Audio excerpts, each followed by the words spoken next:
you ever stared at your own reflection long enough to see the cracks beneath the surface?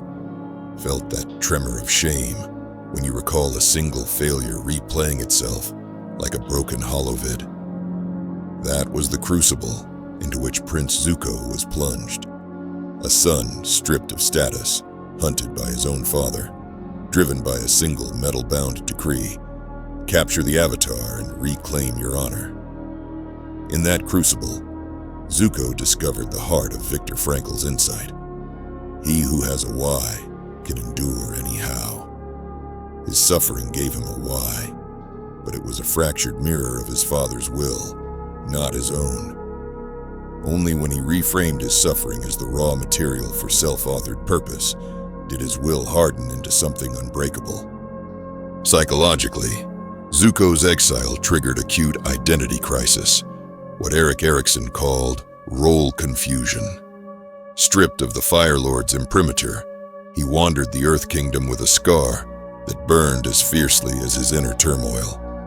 According to self-determination theory, human motivation thrives on autonomy, competence, and relatedness. Zuko's initial quest for honor was controlled motivation, externally regulated by his father's demands, so it felt hollow. His turning point arrived when he experienced relatedness with the refugee girl in the Earth Kingdom, whose genuine gratitude cracked open his rigid sense of self.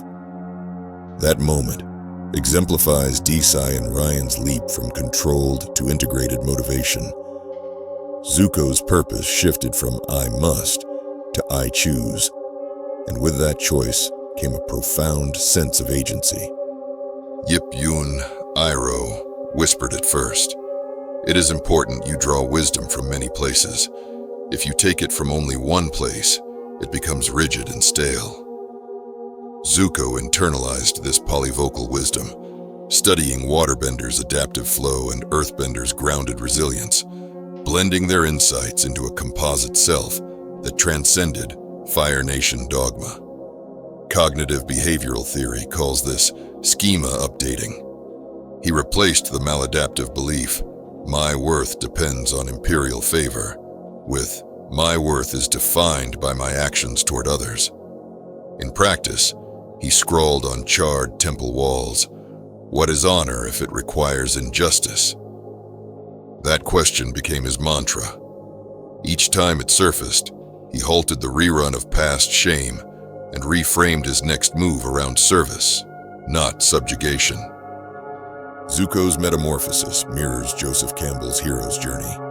The atonement with the father stage played out not in battle, but in moral confrontation. In the throne room, he declared to Ozai, "I know my own destiny," not as defiance born of pride, but as the culmination of meaning-making under duress. His fiery words echoed Frankl's conclusion that suffering ceases to be suffering once it finds meaning. Zuko's suffering, once a weapon wielded by his father, became the chisel with which he sculpted a new fate. Neuroscience confirms this. Post-traumatic growth arises when individuals reconstruct their trauma narrative to emphasize mastery and purpose, leading to increased neural integration between limbic reactivity and prefrontal regulation. In Zuko's case, each act of compassion, sparring with refugees, defending innocence, reinforced new neural pathways of empathy over rage. When Zuko finally joined Team Avatar, he practiced what Martin Seligman called positive deviance, choosing actions that contradicted his Fire Nation training. He learned that real honor is humility, as Uncle Iroh taught, and that sometimes the best way to solve your own problems is to help someone else. This altruistic turn is supported by research on pro-social behavior. Helping others reduces rumination, elevates mood, and strengthens purpose.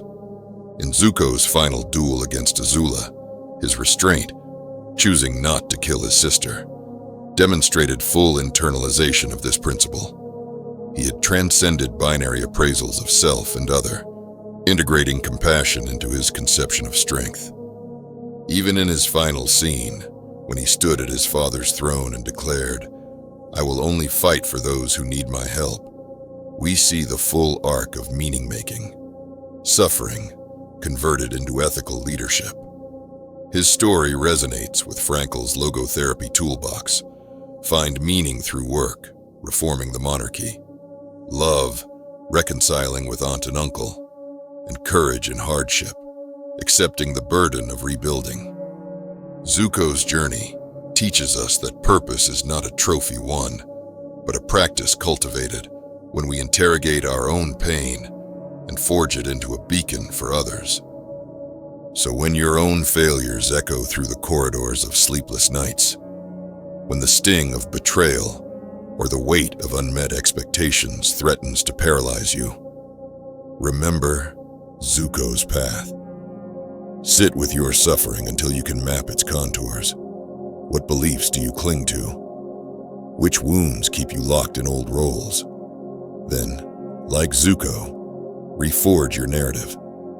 Identify moments of relatedness that spark genuine connection. Draw strategies from diverse traditions to update your self-schema, and scaffold your actions around service rather than self-aggrandizement. In forging this new purpose, your suffering becomes not a chain to break, but a compass to guide you. And in that crucible, you will emerge not merely with restored honor, but with a destiny forged by your own hand, unyielding, integrated, and profoundly whole. And yet, Zuko's transformation was not a final appointment, but the opening chapter of a lifelong odyssey, one where purpose must be continually rediscovered in the forge of new trials. After the war's end, he did not rest on laurels. He faced the daunting task of rebuilding a fractured nation. Psychologist Carol Dweck would call this a growth mindset, seeing leadership not as a static achievement, but as an evolving practice of learning from setbacks. Zuko's first decree as Fire Lord was neither grand edict nor towering monument, but a listening tour. He walked among former enemies, sat in silent witness to their suffering, and let their stories reshape his policies. In these moments, he put James Pennebaker's expressive writing research into action. By bearing witness to trauma, both his own and others, he integrated his narrative, transforming personal exile into collective healing. When famine struck distant provinces, Zuko did not dispatch soldiers with flames. He dispatched food with apologies. Here we see the power of shame reappraised. Rather than recoil from feelings of failure, he used them as moral compass points. Brené Brown teaches that vulnerability is strength when married to empathy. Zuko demonstrated this by publicly owning his nation's mistakes, saying, "Our fire was once a weapon. Now it must be our gift." Each apology was a neural reconnection. Shame met with accountability, rewiring his leadership from fear-based obedience to trust-based cohesion. In the private chambers of the new palace, Zuko maintained his nightly ritual of scalpeling his grievances into a journal, a practice akin to Viktor Frankl's admonition to log yourself through suffering. But unlike his earlier scrawls of blame, these entries began with gratitude, small acknowledgments of progress, of survivors who chose forgiveness, of allies who offered counsel. This pivot embodies the tenets of positive psychology. Suffering yields growth most fully when balanced by acknowledgement of strengths and blessings. Over time, his journal evolved into a manifesto of purpose. Our fire will never again burn souls, it will light paths. Facing the specter of his sister, Azula's relapse into tyranny, Zuko confronted the ultimate test of integrated purpose. Could he extend compassion to one who once weaponized his own scars? Neuroscientists call this self-other overlap, where empathy circuits extend beyond the in-group. Zuko journeyed to her prison cell, offering not vengeance, but an open hand. "I've walked through darkness. You need not remain there." In that moment, he embodied Carl Jung's idea that true wholeness demands integration of the shadow. the parts we fear in ourselves and in others.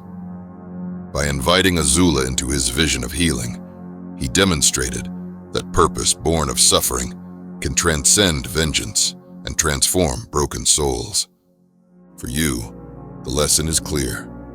Your purpose, once ignited by pain, must be fanned by continuous acts of growth, empathy, and narrative redefinition.